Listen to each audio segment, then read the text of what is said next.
Right, I think that's 11 o'clock by my computer.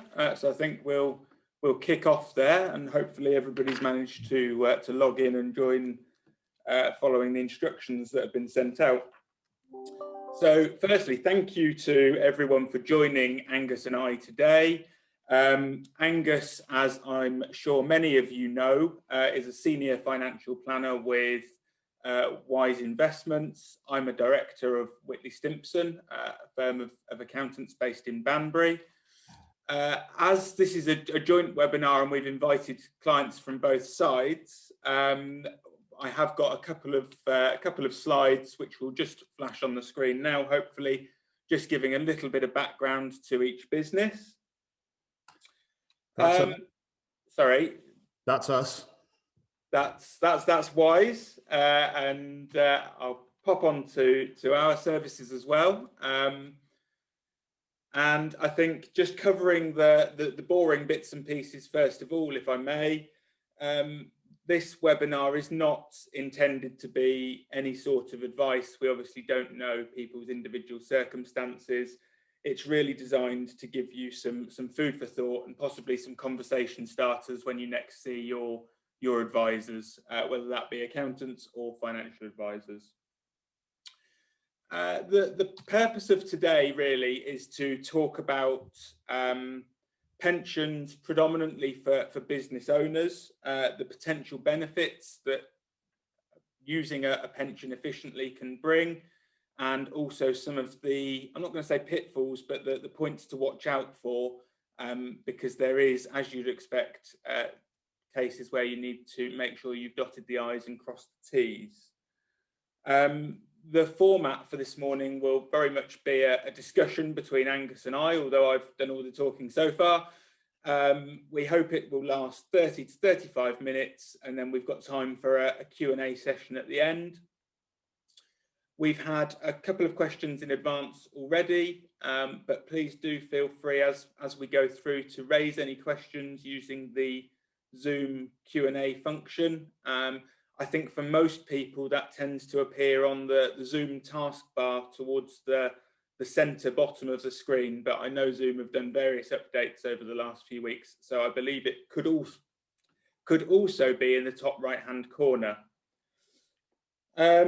So kicking off then with today's webinar, we thought we would start just by talking a little bit about where pensions now are, the history of those, and why they can be a useful vehicle. So at this point, I'm going to hand over to Angus. Thanks, Ian. Thanks for the introduction. Very good. Right, pensions is not necessarily seen as a glamorous topic, but I beg to differ. We've been doing this stuff for a long time, and the more you look under the bonnet, the more fascinating it becomes. So, sort of history-wise, a pension was always considered in terms of being a guaranteed income at some point in your life that would last for your lifetime, and that was fine in the old days of occupational pension schemes, and even with the sort of savings plan type where you put money in and it was invested, you could be reasonably assured of a decent guaranteed income when you reached retirement and converted it into an annuity.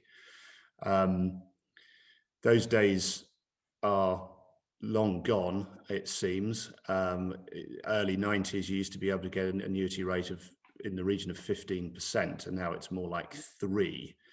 So that sort of shift in the economic environment and the interest rate environment, and well, the resulting removal or change in the rules, fairly dramatic, that took place a few years ago, means that it's convenient to think of a pension fund as another investment and savings vehicle, with the option to turn it into a guaranteed income, but a whole wide range of other options for drawing income and other amounts of money flexibly.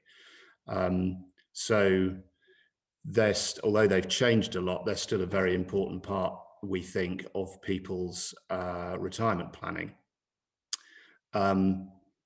to put it into context, the other thing to say is that it's only one piece of the jigsaw. I think I've always regarded pensions as one of the options, and actually for most people it's worth looking at sort of spreading things around and using other vehicles like, well, stocks and shares, ISAs being a sort of an obvious one, but also property.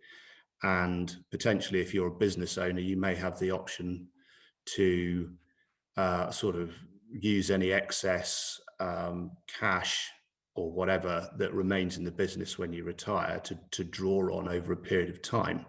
So you can make a plan around all of these options.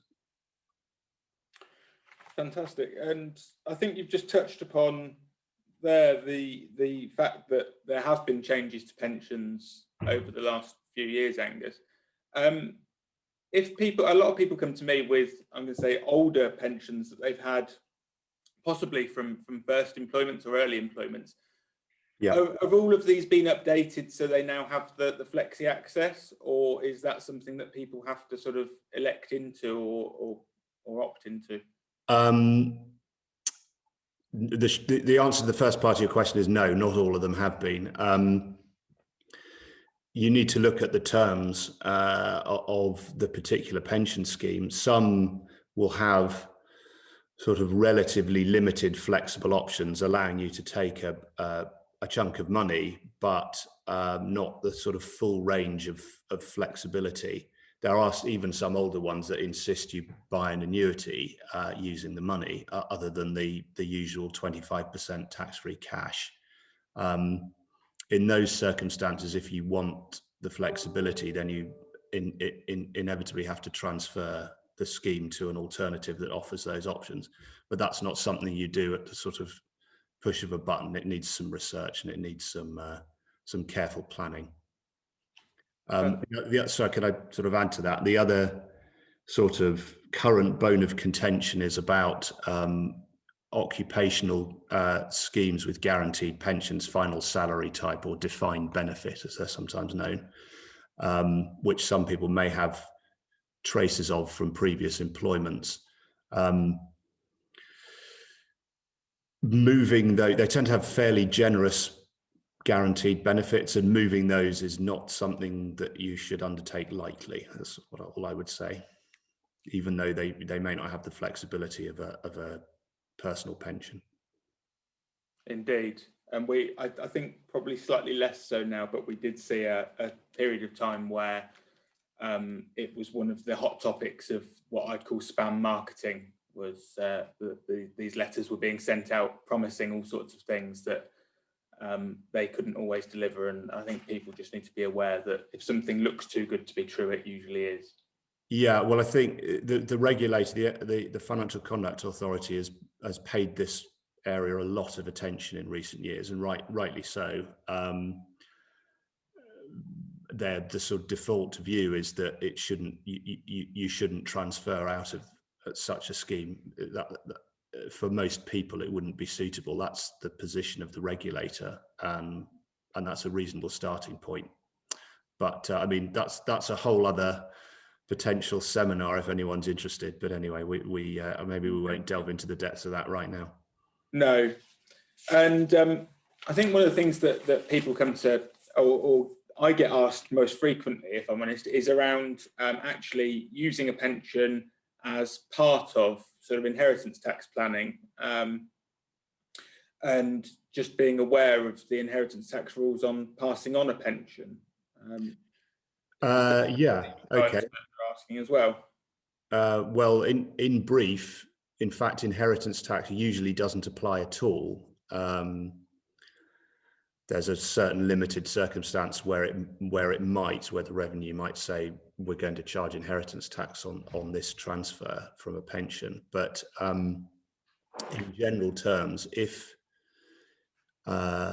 you still have money in a pension and you die before the age of 75, then your beneficiaries, as it might be your spouse or your children, can receive that money or some part of it entirely tax-free. So they pay no tax on whatever they draw from the pot.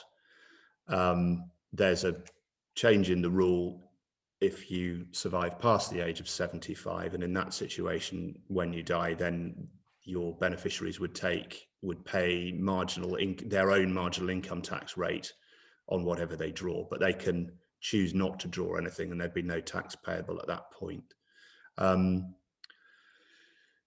which makes them quite attractive from that point of view. Although I wouldn't go so far as to sort of suddenly jump into thinking pensions are a wonderful inheritance tax saving vehicle, because that's not their intended purpose. Their intended purpose is to sort of pay the owner and perhaps direct spouse an income while they're alive. So care should be taken. No, absolutely. And I think because so many of these rules are fairly new, we haven't really seen any challenge from HMRC yet. But I don't think, I think it would be an aggressive stance to try and structure the money you take in such a way that you don't touch a pension pot for the sole reason of saving inheritance tax. Yeah, I mean, I think it's an added a benefit of a pension fund versus other assets, but as you say, it hasn't been tested, and we can't be certain that rule is going to stay in place for long. It seems almost too good to be true, to use your words from earlier, Ian. So yeah, we'll watch the space on that, but for the time being, it works. Yeah, no, absolutely, and I think it's sort of linking back, I guess, to business owners, which is obviously the focus of today. This is where planning, and Angus and I will move on to talk about actually how you start to plan and what to think about. But planning in retirement is so important, because the likelihood is that you will have different streams of revenue, and it's about getting the right mix to maintain a standard of living that you require and you're comfortable with, but also bearing in mind some of these other sort of inheritance tax planning points. I think the final point, just to ask more anecdotally than anything else, Angus, is with the 25%, also with the flexible access drawdown that was introduced. Have you seen many clients that, as the tabloid suggested, ran out and bought Lamborghinis, Ferraris, etc.? Or no. Have people been fairly restrained? Well, not amongst our clients. Generally, that hasn't happened. I mean, I can think of one or two who sort of don't mind that their pension fund may run out at some point. They're pretty relaxed about it. Our job is to be not relaxed about it and sort of do some professional worrying on their behalf and just say, well, are you sure that you're going to be all right based on everything else that you have? But no, we haven't had sort of wholesale demands to take the lot. But then again, we're talking about people who are generally listening to our advice, thankfully, and I think they probably have a fairly sensible outlook in the first place, because the last thing you want to do is spend all your money in one fell swoop, and then have nothing left for the later years of your retirement. Absolutely. So I appreciate that. I've very much stolen your slide here, Angus, but when people are starting to think about planning for retirement and things, I know you've said to me in the past, there's these three questions that you tend to ask. What do you want to do, what you need to do, when do you want to retire, etc., and how much do you need saved to be able to fund that? Yeah, I mean, those are the sort of very, very basic thoughts that you can then start to build up a sort of slightly finger in the air, but a kind of a target and a plan for how you're going to meet that. I mean, what is part of that is a sort of dreaming and thinking exercise. And also, I think sort of more practically, obviously the days of sort of stopping at 65, going from full-time work to zero, I think that's a thing of the past, really. for many people, it's a sort of gradual transition, and it's not so much retirement as doing something else than their kind of full ball business to earn a living. So that sort of succession and transition is quite an important thing to think about ahead of time, because what are you going to do when you're not working? So that's the sort of starting point. When, that's always a bit of a movable feast anyway, but it's useful to sort of have an idea. And then the how much, none of these are simple questions, by the way, but you can, with the how much, you can start with at a basic level thinking, well, how much does it cost to run my house and my car and my hobbies, like whatever it might be, golf, motor racing, etc. And then, so you can identify a basic level that says, right, this is what we subsist on, but then to enjoy the finer things in life, whatever floats your boat, then, how much is that going to cost me? So you can plan for that ahead, because the last thing you want to do is spend your retirement not doing the things that you would like to do because you can't afford to. Absolutely. So I think that's probably sort of we've had 10 minutes of the sort of intro bits and pieces there. So I think if we push on now with particularly the final box on this slide, which is the how much. I think, as you've said, you can almost work backwards from what costs do I need to meet? How much do I need a year? Therefore, what sort of savings do I need to have? And as you said at the start, Angus, a pension is only part of the jigsaw here. So if you think you need X amount, that doesn't necessarily all have to be in a pension. It could be in other investment vehicles or savings as well. But broadly speaking, with the pensions, there are two main thresholds at the top end, if you like, to be aware of when thinking about how much you can contribute. And again, most people are aware of these. The annual allowance, unless you're fortunate enough to earn over £210,000 a year, and I'm not going to delve into the annual allowance charge on this webinar because please don't. Several days. The usual annual allowance as standard is 40,000 per person per year. You have to bear in mind as well that the lifetime allowance has been eroded quite significantly over the last 7 or 8 years, and I appreciate some people, if they've taken the right advice at the right time, will have been able to freeze in the historic thresholds. But the lifetime allowance for a pension now sits at 1,073,000 and some coppers. When you think that even going back to as recently as 2012, this was at 1.8 million. This is quite a drop. And so people do need to be aware that this cap is in place and not to exceed it. And we'll touch upon that a little bit more later on with some of the other things that your pension pot can hold, where they might appreciate in value well outside of your control.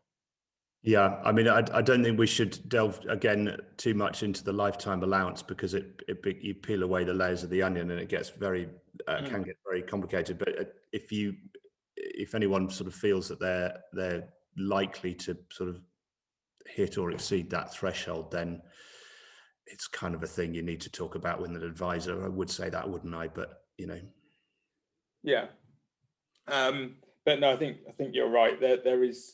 It is slightly more complicated than just saying it's a figure.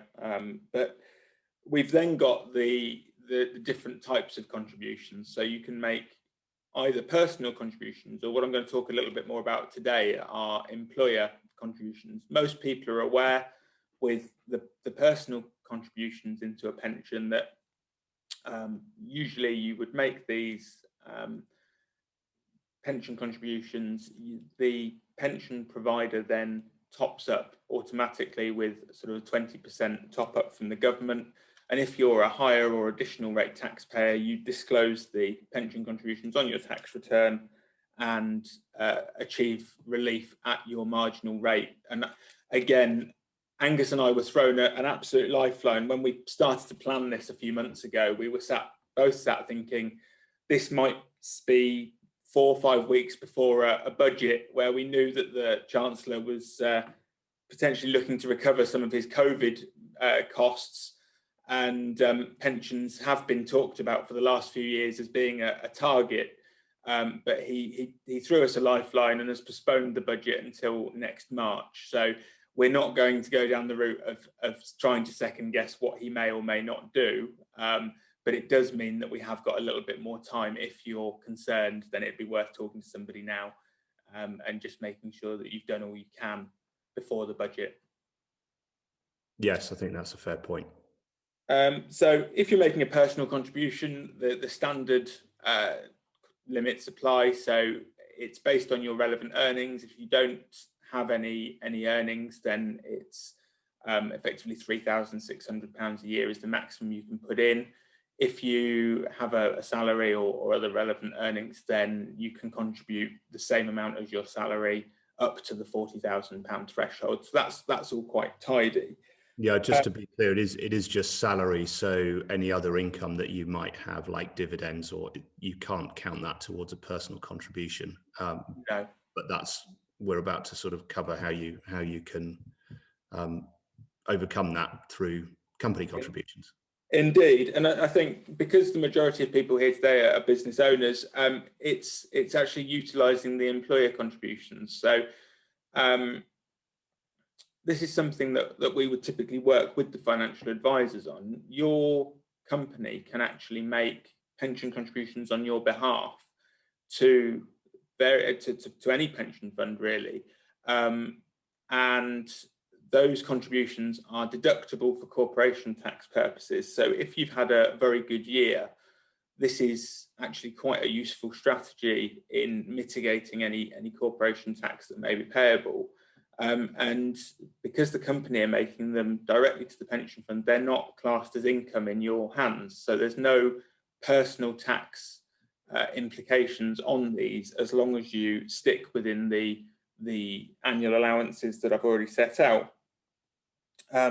So it's, again, the condition for these contributions to be deductible for corporation tax is that they need to be wholly and exclusively for the purposes of the business. But HMRC's view is that actually contributions to a registered pension scheme, it would be incredibly rare for them to be challenged or not deductible, because the majority of people who do this are genuine managers of businesses. They tend to take a small salary and dividends, and actually pension contributions of up to £40,000 do form just part of what a true commercial remuneration package would be. You're just taking more as a pension contribution than you are as salary. Can I stick in a question, Ian? Often there'll be a husband and wife, say, who are the only directors of the business or shareholders, but it could be that one or the other is the one really doing most of the work, but with perhaps support from the other, or perhaps not. What's the scope there, do you think, for contributions on behalf of the spouse who takes more of a back seat in the running of the business?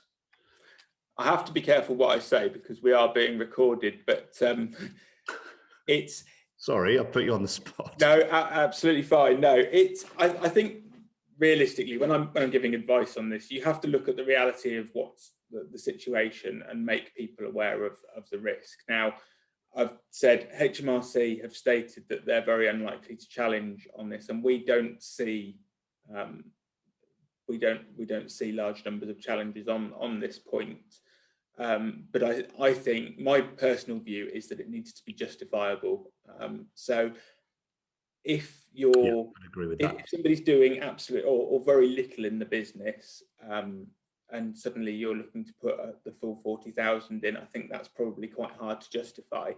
But equally, if you look at what sort of the average salary is across the UK at sort of mid-20s, a contribution of up to that sort of level I think is then justifiable. You clearly have to look at each case on its individual merits, but there are usually ways and means of getting these contributions in and documenting. I think what I would say is that more often than not, where the perception might be that the spouse isn't doing as much in the business, when you talk to them, they actually feel they're doing an awful lot. It might just be the sort of admin and the behind the scenes bits. So it's worth having that conversation, and usually we can get to quite a significant contribution. That's just it could be that they're, in terms of salary, they're being somewhat underpaid for the work that they do. I've seen that. Absolutely. At a commercial level, they would be being paid a lot more, potentially. Yeah, absolutely. So where you do have sort of husband and wife businesses, or then actually there is scope to get quite significant pension contributions for both of you out of the company, saving the corporation tax at the same time. So it's definitely something that's worth considering. And I think where people's eyes really light up, Angus, and it's, I know, something that you can help people with. Actually, as long as you've had a pension scheme, I think I'm right in saying that if you haven't made contributions in previous years, there might be scope to actually look at the unused allowances that people are bringing forward.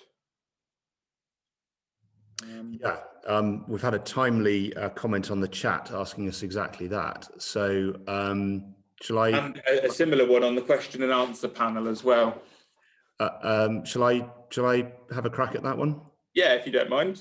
Yes. So you have the current year allowance, and it's done these days by the tax year, as in the 6th of April to the 5th of April. But it will also, the timing of it, you might want to look at for your company year, which will probably be different from that. But you use the current year's allowances first, and then you can cast your mind back for up to 3 of the previous tax years. So if you've under contributed or contributed nothing at all, or had contributed on your behalf nothing at all in the tax year 3 years ago, you've £40,000 for that year, another 40 for the 2 years ago, and another 40 for the previous year up to, provided you've made no contribution. So it means that, in theory, with no contributions in the last 3 years, you could make 4 years worth in one go, being 160,000. And in extremis, if there are 2 of you, as in the husband and wife example, then you could contribute 160,000 each. So if you've had a bumper year, there's a very significant scope for contributions. Another detail is that they would be deductible in this year. So to make it worthwhile, you'd need the company earnings in the current year to get all of the tax relief. What you wouldn't get is a rebate of previous year's corporation tax. I think that's right, isn't it, Ian? Well, if the contributions make a loss for a taxable loss for the current year, then you can, using the standard corporation tax loss relief rules, carry that back 1 year. So you might actually be able to go back and get a refund for just the 12 months prior, but you can't go back the 3 or 4 years that we're looking back for the pension contribution. Right. Okay. Yes, that's why you need an accountant.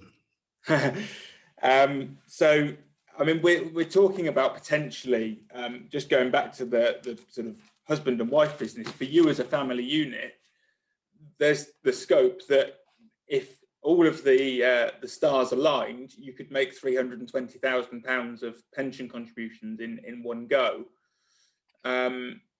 saving the corporation tax from the company, and then have I'm going to say it's a nice problem, but the problem where you've got potentially a huge chunk of cash in your pension pot and you're thinking, what can I do with it? Yeah, right. Well, that sort of leads us on, doesn't it? again, you've got to go back to the plan and the time scale, but there are a sort of a wealth of different options with what you do with the money, starting with what type of scheme you use. So you can have a very basic, relatively low cost stakeholder, it's called, type pension scheme, which will have a range of investment funds in UK equities, global equities, shares, bonds, property, etc. And that probably, for if it's a small pot of money, that will be fine. If you're looking at much larger contributions or a larger total, then it's probably worthwhile to look at something with more options, with the sort of the most flexibility being offered by a self-invested personal pension, a SIP, which I'm sure most people will have heard of, and sort of neatly on top of this conventional sort of listed investments or investment funds, which are the sorts of things that we at Wise Investment research and deal with all the time. There is another option with a SIP besides sort of a cash deposit account, and even some forms of national savings account you can own within a SIP. The other kind of more significant one is commercial property. So specifically commercial property rather than residential, but that can be quite useful for a business owner where the business has a premises or needs a premises.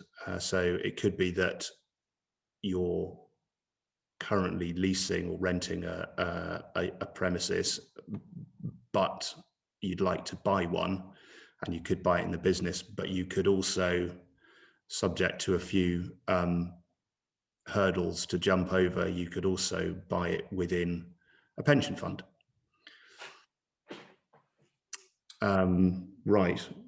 So yeah, I think more detail. Sorry, Angus. Shall we look at that in more detail, Ian? Yeah, I think that would be good. So as you said, a pension fund, we've put this cash in. The business either already owns or is looking to perhaps acquire a new commercial premises to continue trading.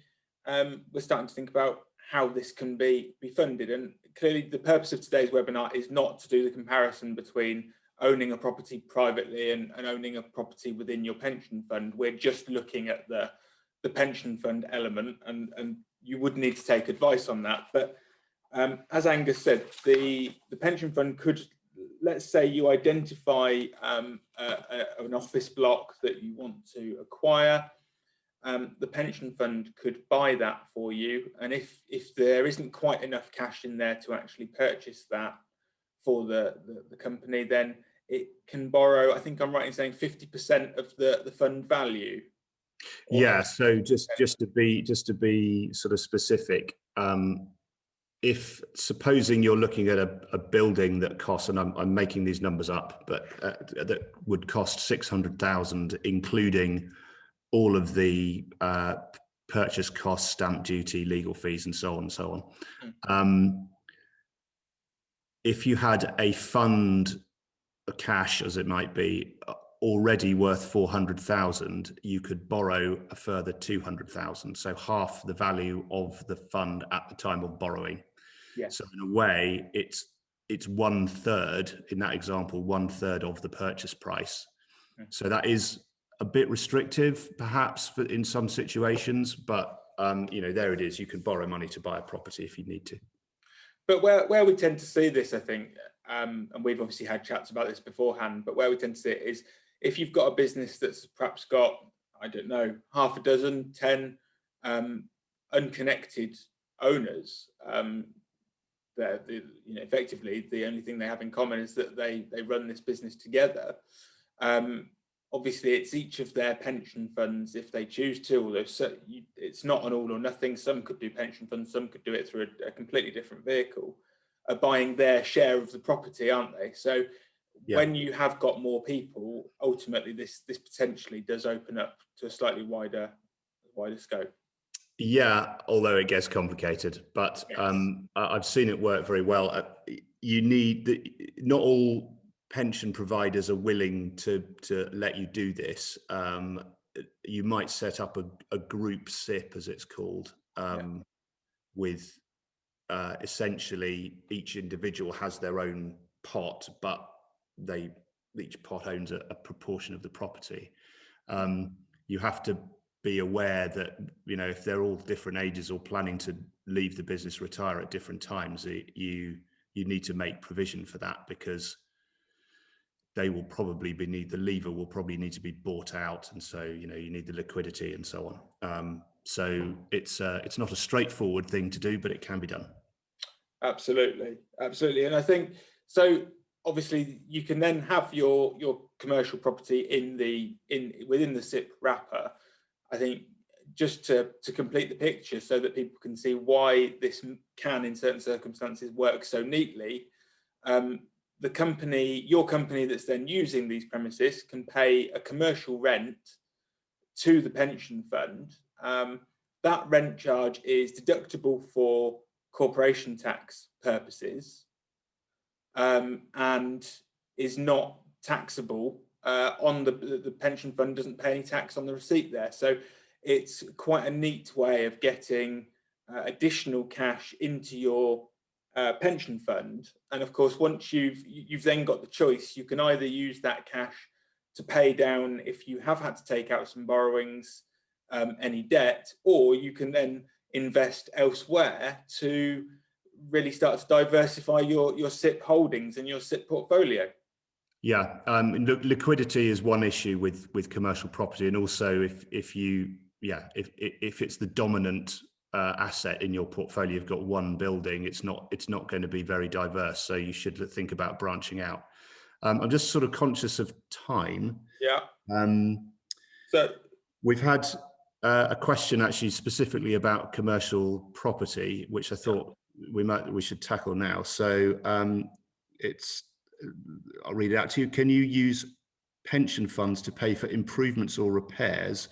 And what about land with development value?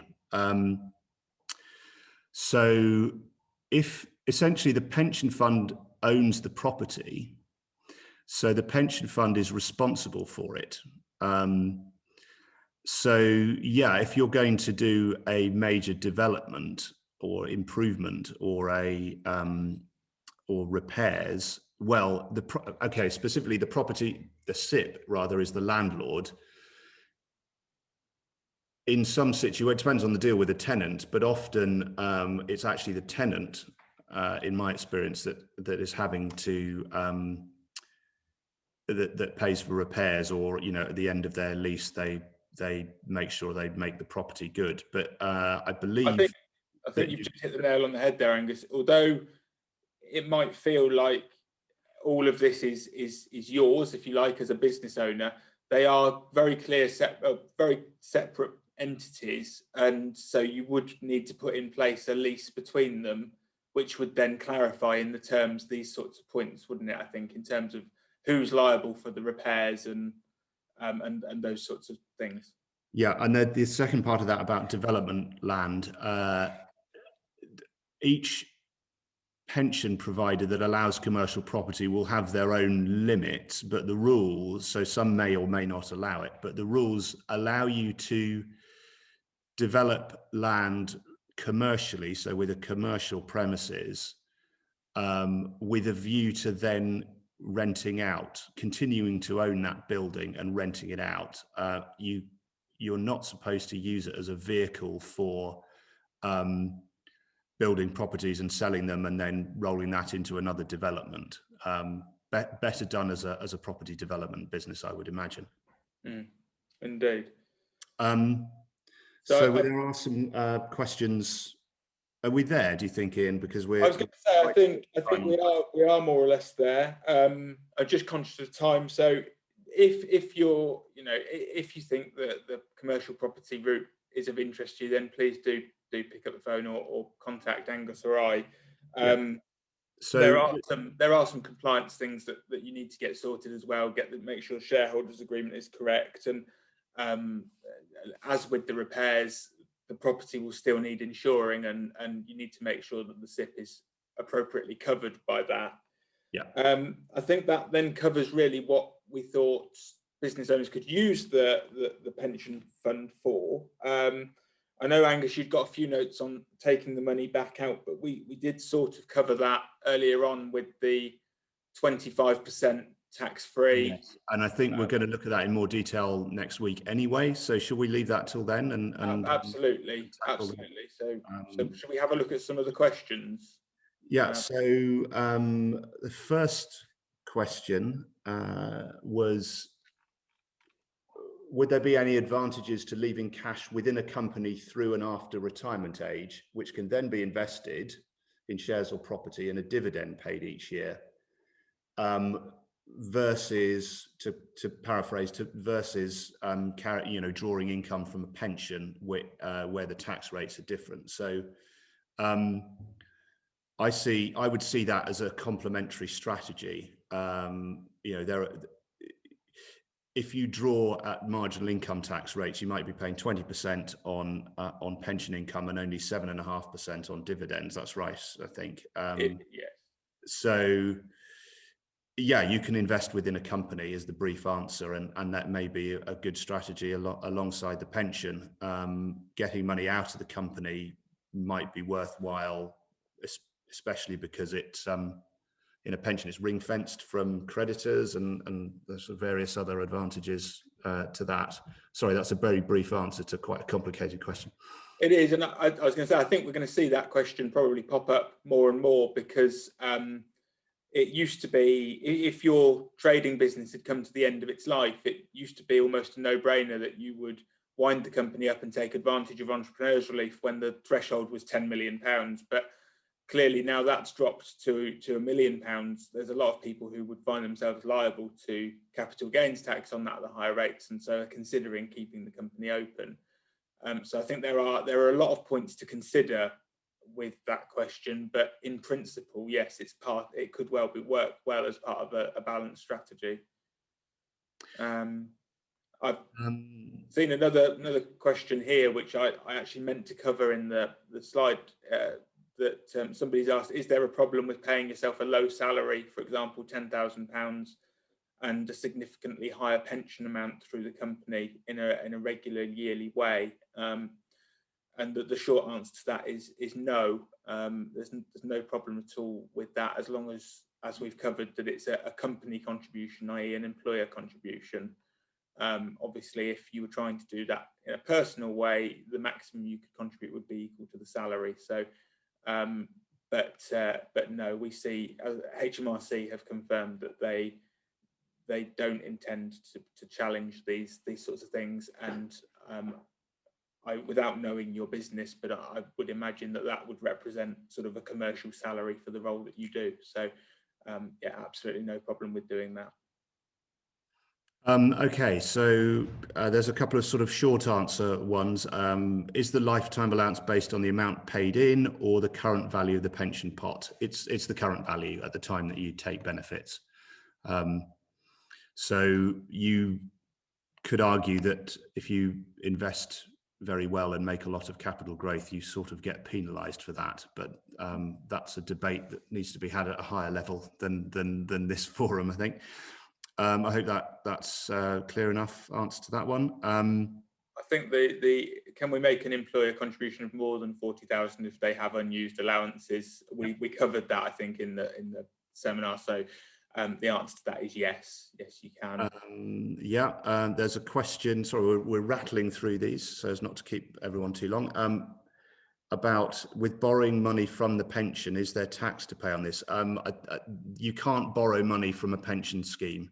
A pension scheme itself can borrow money in order to purchase a commercial property, but you personally can't borrow money from the scheme. You would have to withdraw it, and that would be subject to the rules and tax that would apply, marginal income tax rate apart from 25% tax free, and you have to be over the age of 55 in order to access it. I hope that's answered that one. But the person who's asked that, if you want to sort of have a separate conversation, then we can certainly do that. And similarly, I think the final one, yeah, were you about to read the one about the person who's contributed slightly more than the 40,000? yes. Yeah, I think without dodging the question, I'd be delighted to help with that. But it would just be interesting to see the letter that's come through from the revenue, I think, before saying whether you just need to put something on a tax return or whether you need to actually make the carryback election, if you like. Yeah, it's because these are relatively new rules as well. It's not quite settled, but it seems to me that you can exceed the 40,000, and they won't sort of hassle you unless they think that you've exceeded the carryback allowances as well. Yeah. But I think, yeah, it would be good to look individually at that letter just to understand what they're saying to you. Absolutely. So I think we've answered most of the questions that have been asked, if not all of them. I have just flicked onto the slide that's got both mine and Angus's email addresses on. Please do drop us an email, or you can find our phone numbers on the respective websites, or give us a call, and we'd be delighted to answer any questions that you have. And other than that, I think all that's left for me to say is thank you for attending, and hopefully see some of you next week, if not all of you. Thank you very much, everybody. I hope that's been interesting and useful. It's been very enjoyable from my point of view anyway. And from mine.